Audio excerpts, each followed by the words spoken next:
This weekend, we have reached a turning point in the war. It is possible that in a few hours or by tomorrow, we will have reached the point of no return. Donald Trump has threatened the Iranians, saying that on Tuesday, if the Iranians still refuse to open the Strait of Hormuz, then the Americans will destroy the Iranian power plants and bridges and universities. Basically, the Americans will start attacking critical civilian infrastructure, which will force Iranians to strike hard against the GCC, the oil fields, the desalination plants, the universities as well. And this would mean that the world would lose 20% of its energy supply.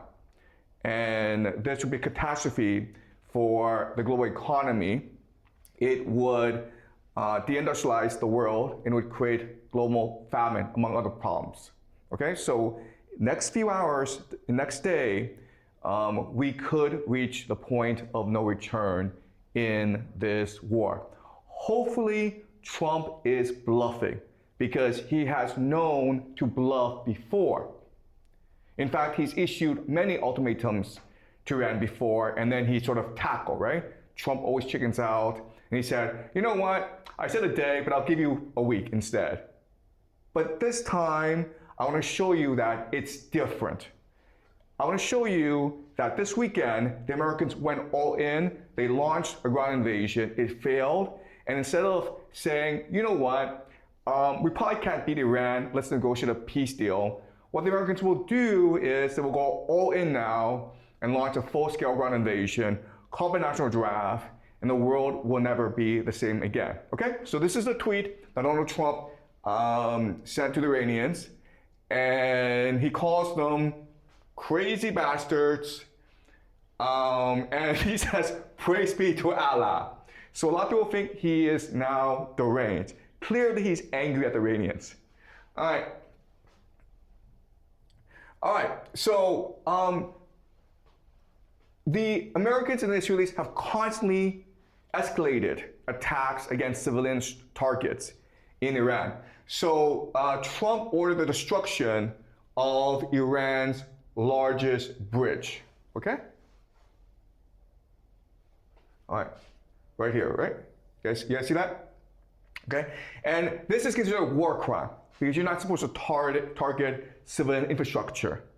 Now, you can make the argument that this is dual use, meaning that the military uses it as well, but everything is dual use, right? Because the military also uses water. They also use electricity. Their kids also go to university. So there's a great fear now that we're already at the point of no return. And the Iranians themselves have promised to start to attack universities in the GCC as well, okay, in retaliation. So if Trump were to destroy the Iranian power plants, this would be devastating for the Iranian economy. And there's news now that Iran is organizing a protest where young people are asked to go to power plants and form a human chain so that if the jets come and destroy the power plants, they will be destroyed as well. So some people think that, okay, this is the Iranians calling the bluff of Trump. That's not a good idea because on the first day of the war, the Americans killed 168 schoolgirls in southern Iran. So this shows that the Americans and the Israelis don't really care about human life. But by doing this, if the Americans actually do destroy power plants and they do kill a lot of young people in the process, what this would do is galvanize the nation into total war, okay? So what's important to understand is that throughout this war, there have been different voices in Iran, okay? Some, like the Islamic Revolutionary Guard, want total war. But there are also some who are worried about the economic damage because of this war. They're also worried about giving power too much giving too much power to the military, okay? But if Donald Trump goes and attacks these power plants, then the Iranians will be going to total war. They will be totally committed to destroying the American military presence in the Middle East, as well as the global economy, okay? And unfortunately, the Americans and the Israelis don't really care because they're committed to destroying Iran as a viable nation state. Already we're seeing increases in fuel prices, okay? So if you are in the red, it means that you've seen prices go up a lot, okay? If you're in the red. So America, Australia, they've seen prices skyrocket. China has also seen prices skyrocket as well as Europe. This is only just the beginning. We can expect gas prices to skyrocket so much that it essentially collapses the civilian aviation industry, meaning that in the future, if you want to fly, it might cost you 10 times as much as it does now, okay? And this will happen very, very quickly. But again, the main issue, and I need to emphasize this, the main issue is not the fuel. The main issue is the fertilizer. And the fertilizer is important because you need fertilizer to grow food. And we are in the planting season. You guys don't know this, but it is because of fertilizer that we are allowed to support 8 billion people. If we didn't have access to fertilizer, we can only grow enough food to support 1 to 2 billion people. And unfortunately, this means that Africa and parts of South Asia, a lot of people there will starve to death. So the main concern is famine, okay? Not airline tickets. All right, let's continue. All right, so as this war is progressing, we need to step back and recognize that this is a global war. So the Ukrainians use drones to attack and destroy an oil depot, an oil terminal in Russia. And this means now that 40%, guys, of Russia's oil exports have gone offline, right? So what's happening is that not only is the Strait of Hormuz closed, but the Americans are also attacking Russia's oil, okay? So you have drone strikes in terminals, but also you don't see this in the news, but also there's basically a naval blockade. So if you are a Russian oil tanker, if the Americans come and catch you, they'll take your oil, okay? So this is basically piracy. So in other words, the American strategy before was, okay, before we were the world's global reserve currency, and as a result, we encouraged global trade. But now that our economy is suffering, well, let's just control the sea lanes, okay? So that's the American strategy moving forward. All right, some major news from Germany is that if you are a German male under 45, okay, basically from 17 to 45, this age group, you are not allowed to leave the country for more than 3 months without army permission. This is a prelude to a national draft, okay? And why is Germany doing this? Because Germany is an industrial nation. And if Russian energy supply goes offline, if energy from the GCC goes offline, Germany has no choice but to remilitarize and create its own energy supplies, okay? So Germany must go to war. It has absolutely no choice in the matter. All right, so let's talk briefly about what's gonna happen over the next year. So as I said before, the United States was the global reserve currency. And that meant basically that for every transaction that you made with US dollars, they could tax you, okay? Because they could inflate the price of the US dollar.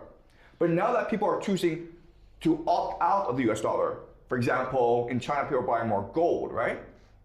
And people are using other currencies. America, in order to maintain its empire, has to change its strategy.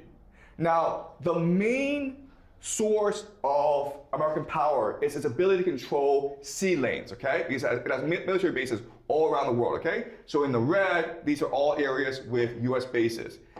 And before, it used these US bases in order to maintain global trade. But with nations choosing to opt out of your system, now your strategy is to blockade them, right? Create a naval blockade, starve them of resources, which forces them to come beg to you for trade access, okay? So we've gone from a strategy where America guaranteed global trade to America basically being a mafia state, being pirates, and allowing you to use sea lanes and giving you trade access. Okay, does that make sense? And believe it or not, but America does not actually need to do that much work in order to control trade around the world. It just needs to control certain trade or certain choke points, okay? So the Panama Canal is one choke point, and that's why about a third of America's Navy is deployed to the Caribbean right now, all right? And its main purpose is to block off trade in the Western Hemisphere. So if you are China, if you are Japan, and you are South Korea, if you want to access Western resources, Western Hemisphere resources, you need the permission from the US government. And the example, of course, is Venezuela, where they removed the president, and now they basically have a blockade over Venezuela, and so the Venezuelan government is very cooperative, okay? They're basically very obedient. And so what we can expect next is for Trump to exert authority over Greenland. Why? Because this is the Arctic choke point, okay? Which gives you access to Canada and to Europe as well. We can also expect America to basically create a choke point over the Strait of Hormuz, right? So right now, the issue is that the Iranians control the Strait of Hormuz, but the Americans can also choose to blockade the Strait of Hormuz. Okay, does that make sense? All right. The major choke point in the world, of course, is something called the Strait of Malacca. Why? Because this is where China gets most of its resources from Africa, from the Middle East, okay? Through this very small choke point. And again, unfortunately, there are lots of US military bases in this area. So as long as America is able to maintain these three major choke points, the Panama Canal, the Middle East, and the Strait of Malacca, and also, Greenland as well, then America can control naval access, okay? Trade access, maritime navigation. It can control all these things. And so what's gonna happen is this. The big event this year, moving forward, is that Russia will militarize its shadow fleet. Okay? Basically, Russia has a shadow fleet of about 1,000 ships. It will provide mercenaries to these ships, and then it will start to engage America in the oceans. The point is not to defeat the American Navy. You can't do that, okay? The point is to create a war of attrition, where you know that the Americans will have problems rebuilding these ships. And these ships are pretty old as well. And the sailors on them are pretty tired. So you just force them into conflict, and then this naval capacity of the United States will degrade over time, okay? This is something to look out for over the next year or 2 years. This conflict in the seas that will arise between Russia and the United States, okay? And then you ask yourself, okay, well, how about China? Because China is actually the main beneficiary of oceanic trade. And China is going to do China, which is to say that China is going to try to negotiate between Russia and America and try to triangulate the two and try to come to peace with all two, okay? And that often means paying both off, paying both the Russians and paying the Americans off. And that's what happened in May when Trump visits China, right? Okay, we'll talk more about that later on. Okay. So the big news this weekend, and this is something I want to focus on for the rest of the lecture, is the Americans said that one of their jets, called an F-15, this is about a $90 million plane, okay? It was shot down over Iran, okay? Basically in this area right here. And you ask yourself, okay, the Americans have air supremacy over Iran, so how is it possible for the Iranians to shoot down a plane? And the answer is this: the U.S. Air Force is not designed to fight a long war. It's designed to fight at most a 2-week war. If you fight for too long, you have certain issues. One issue is maintenance, okay? Which is, these are very expensive planes. They require a lot of maintenance. But if they're flying too much, if they have too much work, they suffer from wear and tear, okay? Another issue is just fatigue, where these pilots are being asked to work too hard, they get tired, they get lazy. Now, the last thing is this: Iranian resilience. Okay, and all this means is that as you're bombing the Iranians have to figure out how to strike back at you. Their radar systems don't really work, so what they use is heat-seeking missiles. Okay? So rather than try to figure out where you are, they just fly missiles up in the air and hope to lock onto your heat signature and knock you down, okay? All right, so over time, all this means is that as this war progresses, if you insist on fighting an air war, you're gonna lose more and more planes. As your pilots get tired, as the maintenance issues arise, as the Iranians become much more creative in their response. Okay? So a pilot was shot down, and 2 pilots were able to eject safely out of their plane. Now, it is the policy of the American military to leave no man behind. And this is the Americans are one of the few militaries actually do this, where if you're behind enemy lines, they will try to rescue you. And they spent years training you on how to evade enemy captors. They'll spend a lot of resources trying to save you. And the propaganda is that this is to show you how Americans really value human life. And it's something that Americans are very proud of. But another reason why the Americans do this is this optics, which is that the Americans believe that the military is invincible.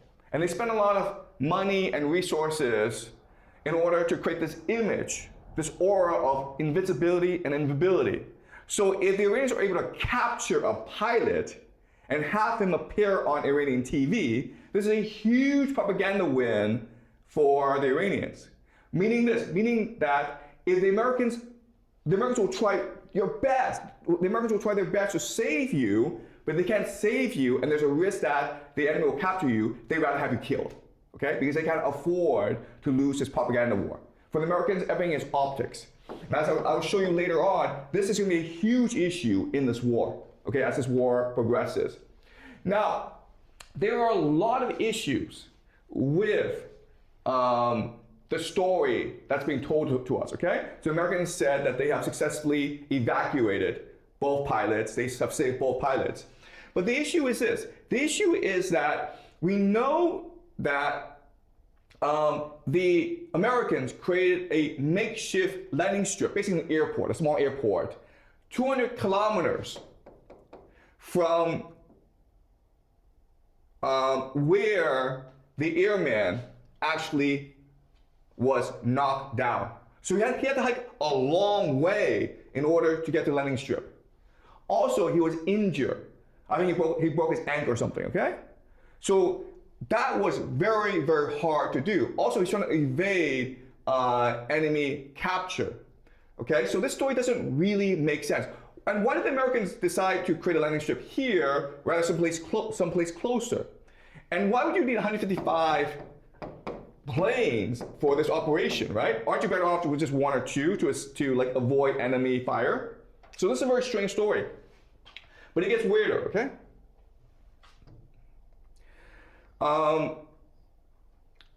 It turns out that the Americans basically spent a lot of resources to save the pilot. It took 48 hours, and the CIA created a lot of distractions. and the Americans spent a lot of resources to save the man while the Iranians were trying to capture him, okay? And this led to the destruction of very expensive American planes.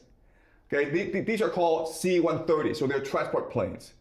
And they were destroyed in the rescue operation. Now, the American story is that these planes were caught in the sand, they couldn't lift off, so Delta Force, the commandos who are trying to save the pilot, they blew up the planes themselves, okay? And as you can see, the Americans in this operation, they lost a lot of expensive planes. The estimates are the Americans lost $300 million in planes. And even though the Americans say that there were no casualties in this rescue, we can expect that there were casualties in this rescue because a lot of planes were destroyed, okay? And again, these are very expensive planes. And throughout this war, the Americans have lost quite a few planes. The C-130 are extremely expensive, okay? All right. Okay. All right, so this has led people to question whether or not the narrative is true or not. Now, you can make the argument that this narrative is true. You can make the argument that the American military prides itself on no man left behind, so they will do whatever they can, move heaven and earth to save that person. And that's something that the Americans take pride in. But again, there are issues with this narrative. So this is a man named Arnon Bertrand, and on Twitter, he explains that this story doesn't really make sense, okay? So the first thing is, how did a fighter jet, American fighter jet, get knocked down in Iran when the Americans have said that they have air supremacy over the country? Another issue is that the weapons systems officer is a colonel.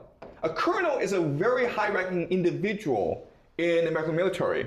So why would he participate in this operation? That's very strange.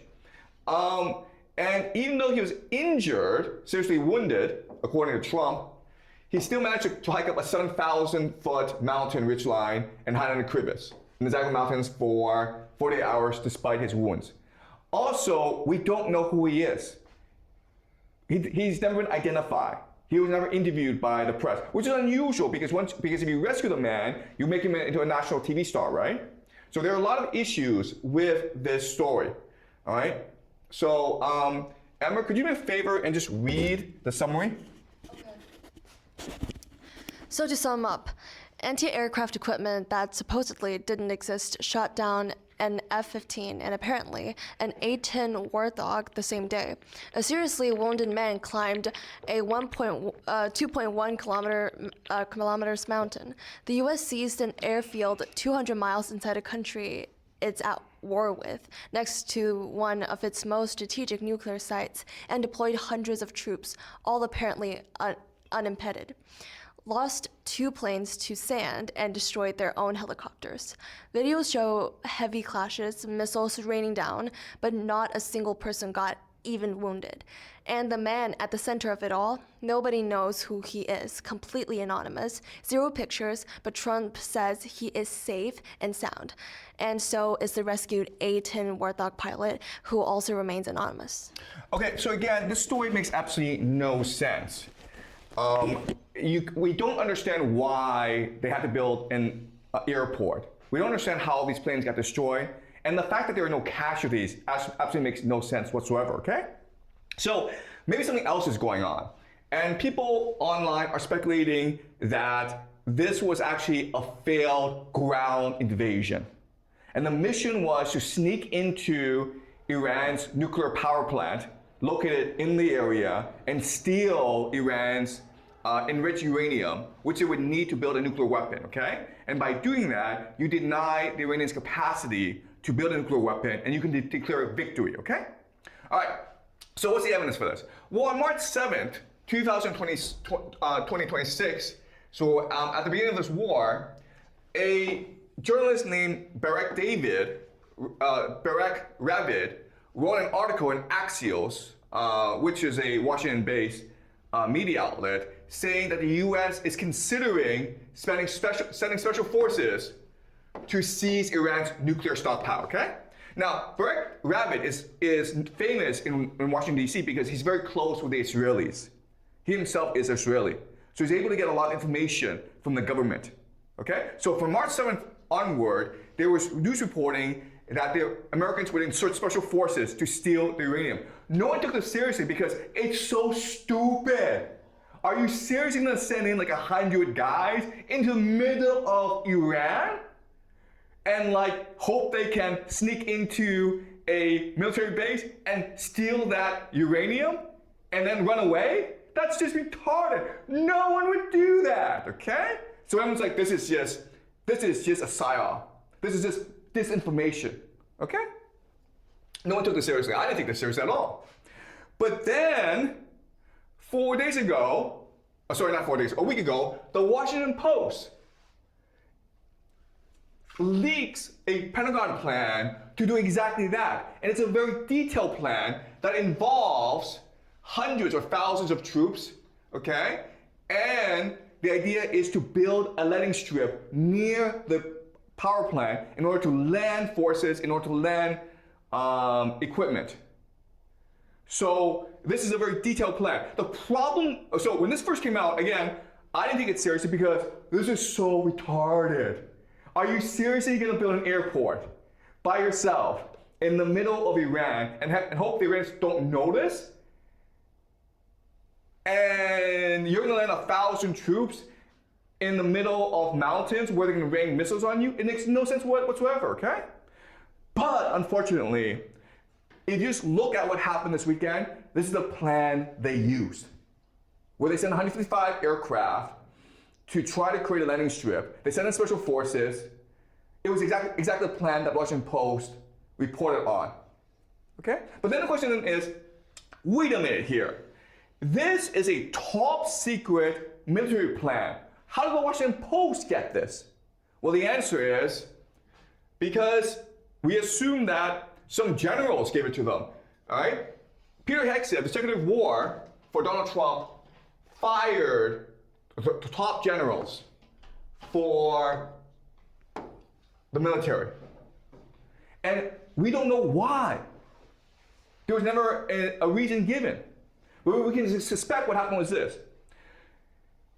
Donald Trump asked the generals to come up with a plan to steal the uranium. And the generals are like, let's just humor him, okay? Let's come up with this stupid, insane plan that there's no way this guy would agree to, and then we'll forget about it. They presented Donald Trump, and Donald Trump's like, this is a brilliant plan. This is a great movie. Let's do this, guys. The generals are like, oh my God, he is insane. Oh my God, we are so screwed, man. And they refuse to carry it out. So Peter Hegseth is like, well, then you're fired, okay? And then Peter Hegseth orders the new generals to execute this plan. So again, we don't know what happened. We'll never know what happened, but the evidence suggests that this might have been a failed ground invasion. Another piece of evidence to suggest that this was a failed ground invasion with the intention of stealing the uranium is that the Iranians were able to recover ID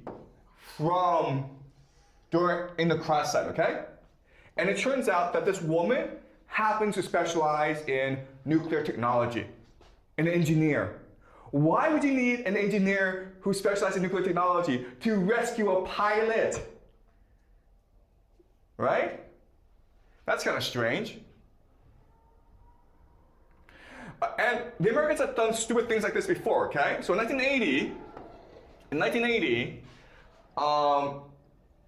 the Americans implemented something called Operation Eagle Claw. And the idea was that at this time, the Iranians had taken hostages, American hostages in Tehran, the American embassy, okay? So Jimmy Carter, the president, authorized a rescue operation. So, but Iran was too big, so what they did was the American military set up a forward operating base in the desert, halfway between Persian Gulf and Tehran. When they landed in their base, there's a sandstorm, and a lot of their planes malfunction. And they recognize that, oh my God, it's really hard to go through such an operation in Iran, so we should just go home, okay? So that was 1980, when Americans were pretty sane. Unfortunately, Americans are no longer sane, okay? This is January 3rd, when the Americans swept into Venezuela and kidnapped their president Maduro, thus ending the conflict between Venezuela and America. This is great TV. The plan worked out perfectly. It showed that Delta Force was invincible. And unfortunately, Donald Trump believes this, okay? He believes that if we did this in Venezuela, we can do this in Iran. And this explains how and why Donald Trump would agree to such an insane plan as to try to build an American military base in the middle of your enemy, okay? So the main message here is that whoever is leading America, whether it's Donald Trump or other people, for whatever reason, they believe that optics is all that matters, okay? They think that reality is a movie, a Hollywood movie. And if they can script it properly, then the movie will turn out to be a wonderful, wonderful thing, okay? This is a war about optics rather than strategy. And unfortunately, this is just how America's going to fight the war from now on, okay? So let's just discuss what you need to win a war. If you are fighting a war, what are 3 things you need to look at, okay? And there are 3 things, and that's it. First thing you want to look at is economics.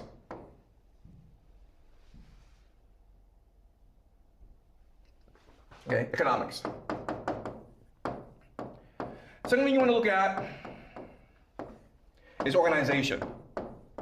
The third thing you want to look at is logistics. All right? So what do I mean by this? Well, the first thing is resource management. In other words, you're trying to win a war as cheaply and as quickly as possible. Okay? Unfortunately, right now, the Americans are not fighting a war of economics. If you're spending $300 million in military equipment in order to rescue a pilot, you're not going to win this war. Okay? So economics is really important. Secondly, is the idea of organization, which is the implementation of strategy. Right? So you have a strategy, and then you implement it. And here, what's really important is the simpler the strategy, the easier it is to implement. Okay? You want the strategy to be very simple because you have to organize it, implement it. So if you are trying to build an air base in the middle of Iran so you can extract uranium from the Iranians, that's not a good organization, okay? This thing is going to blow up in your face. The third issue is logistics, which is just supply, okay? Supply. Making sure that your forces have the necessary equipment, the resources, in order to fight the war effectively. And right now, the Americans are not concerned with any of these issues, economics, organization, and logistics. But these are the 3 major issues that you will need to figure out if you want to win a war, okay? And unfortunately right now, the Americans are too much focused on optics and narrative.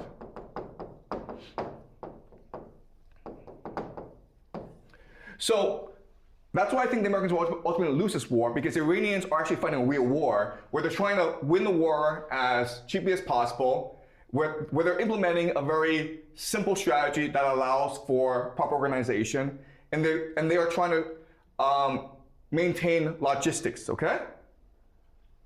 The Americans are just trying to win the war in the most Hollywood fashion as possible.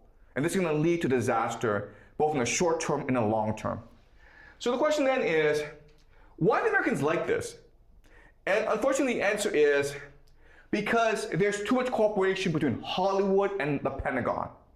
All right, so this is a movie, Saving Private Ryan, and this was made in the year 1998, okay?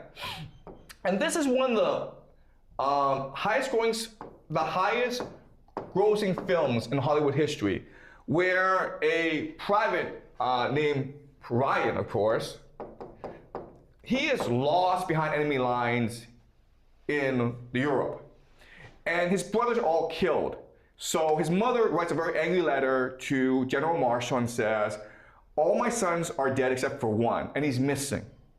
And so General Marshall is like, we can't have this. Okay, this makes us look bad. We have to win the home front. Okay, Europe, this war front, it's secondary to the home front. We need to make sure that the American people are fully behind this war. So he sends a team led by this man, played by Tom Hanks, to go and save Private Ryan. And they do, but at the cost of his life, okay? And this movie is based on a letter that Abraham Lincoln wrote to a mother in the American Civil War, okay? 1864. And this is considered one of Abraham Lincoln's most brilliant pieces of writing, okay? So, Amber, could you help me read this, please?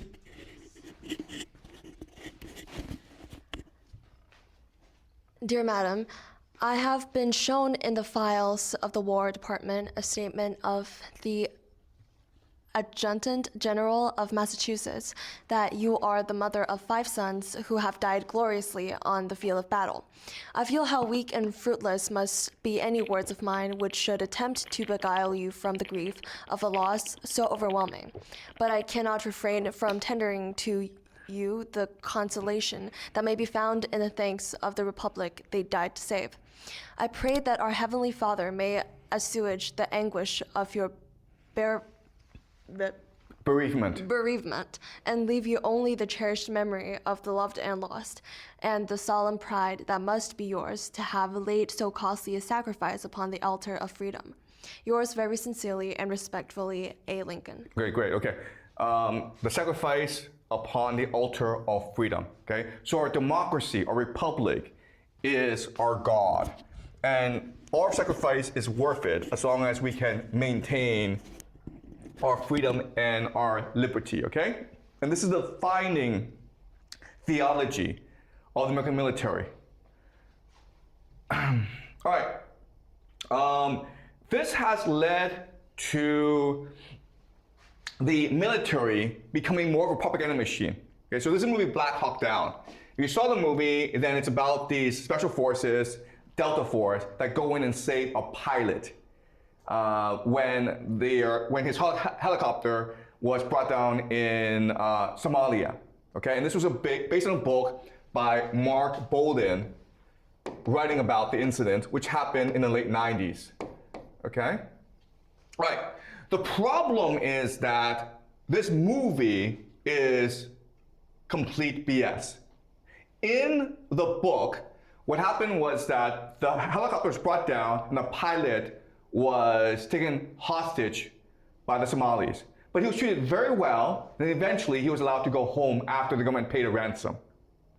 Okay, that's what happened in real life. But in the movie, what happened was that Delta Force went in and saved the pilot from those trying to kidnap him. And this goes back to the mythology of no man left behind. Now, there's a very important scene in Black Hawk Down where a general confronts Delta Force. And Delta Force was created for operations like this. And what the general says to Delta Force is, you guys are a bunch of cowboys. And what he's saying is that you guys, you Delta Force, you Special Forces, you guys think you're superior to everyone. You think that we all revolve around you. You think that we should all serve you. You guys are ego-driven. All you care about is glory for yourself.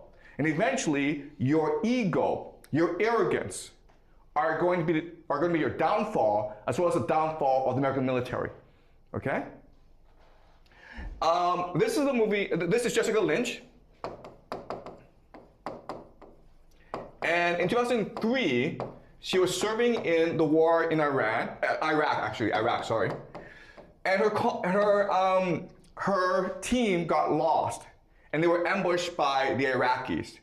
And then she was kidnapped, but then because she was injured, the military, the Iraqi military, sent her to a hospital, a civilian hospital.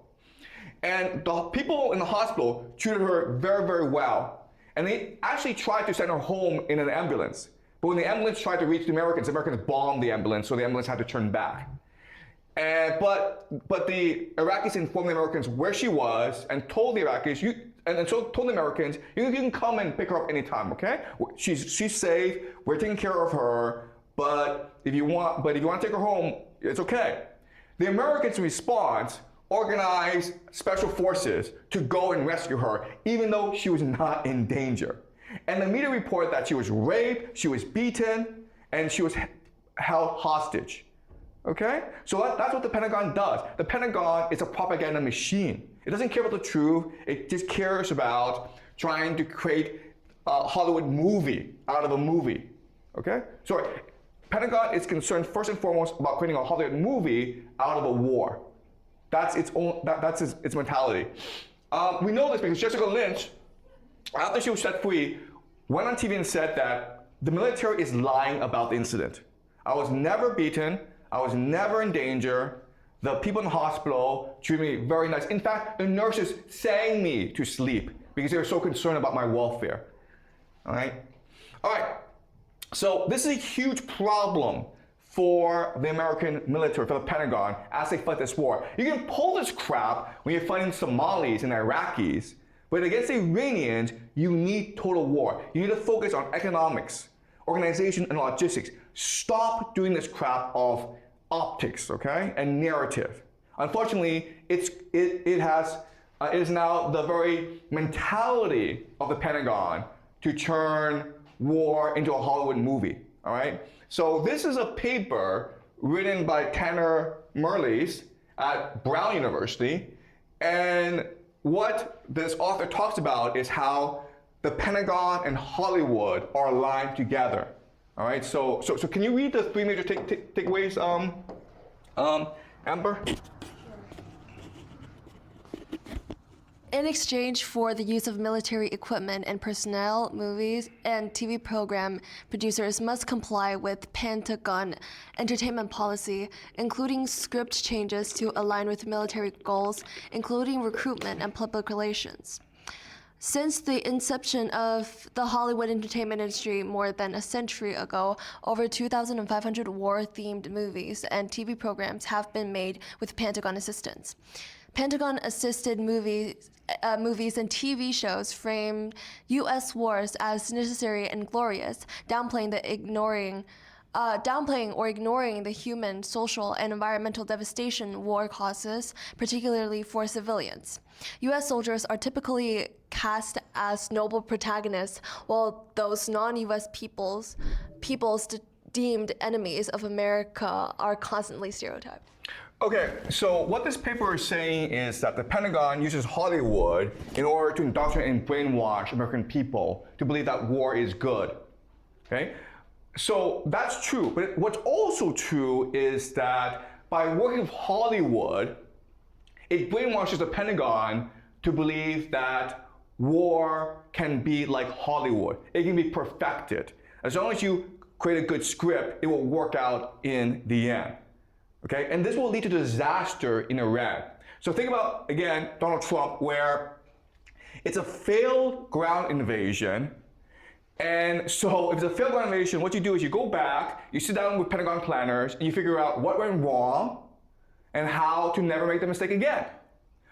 But Donald Trump does not want to admit it was a failed ground invasion, so they made up a stupid Hollywood movie, a stupid Hollywood script, that this was a rescue of an American pilot, that it will turn into a Hollywood movie at some point. And so, from their perspective, this is a huge success, okay? And this is going to lead to problems because if it's a huge success, then do it again, right? And if people think it's failure, prove that they're wrong by having successful ground invasion, all right? So, unfortunately, the fact of the matter is that America right now, the American military, it's too dominated by special forces, by Delta Force, by Navy SEALs, who are interested only in their own personal glory. Okay, I'm not saying all of them, but I'm saying there's quite a lot of them who understand that After this war is over, they can sign a book deal. They can write a book, make millions of dollars, which will be turned into a movie, and then they'll be a superstar. Okay, so that's how they think. And what they should be thinking about are organization, logistics, and economics, because these are the three things that win wars. All right? Okay, any questions, guys?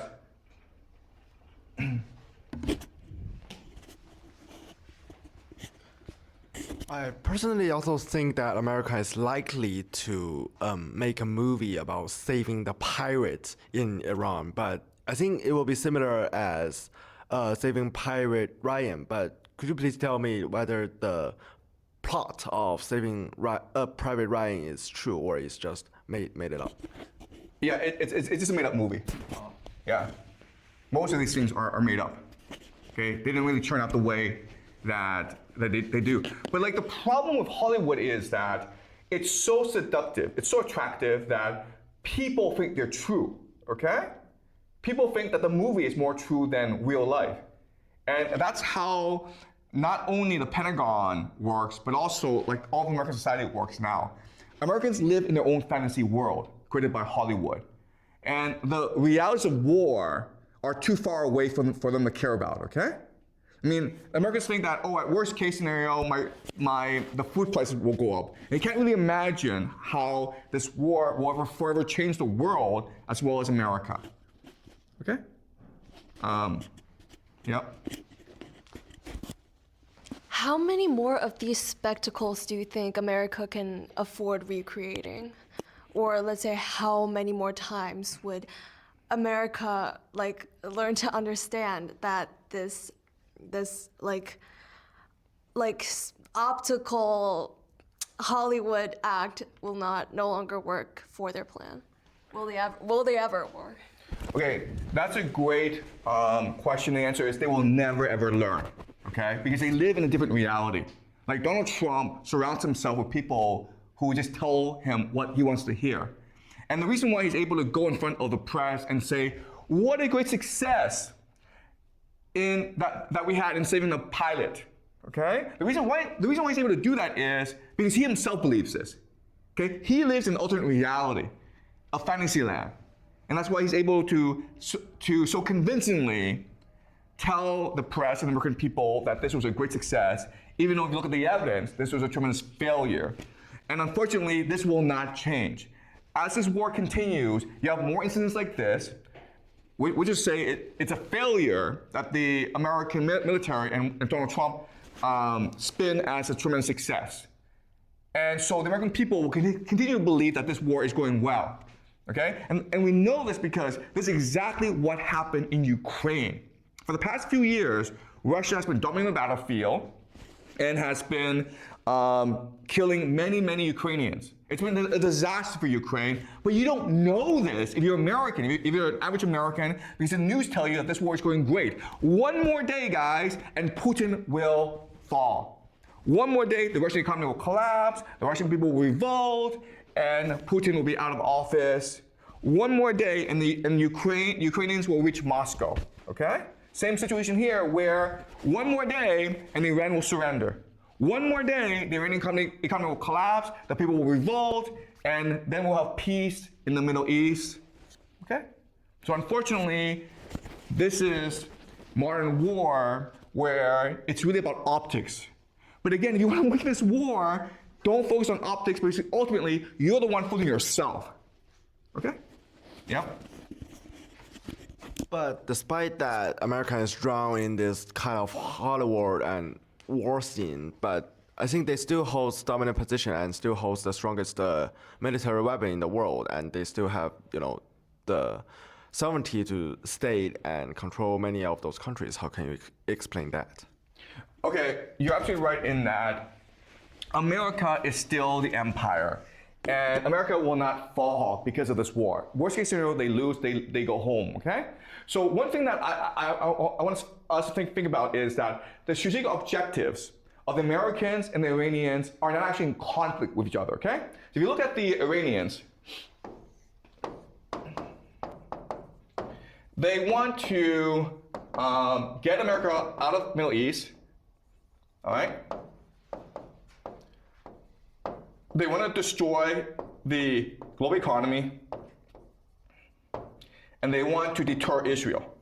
Okay, does that make sense? These are the three strategic objectives of Iran: to remove America out of the Middle East forever, to deter Israel. You can't destroy Israel because Israel has a nuclear weapon, but you show Israel you're strong and you can hurt them if Israel goes too far.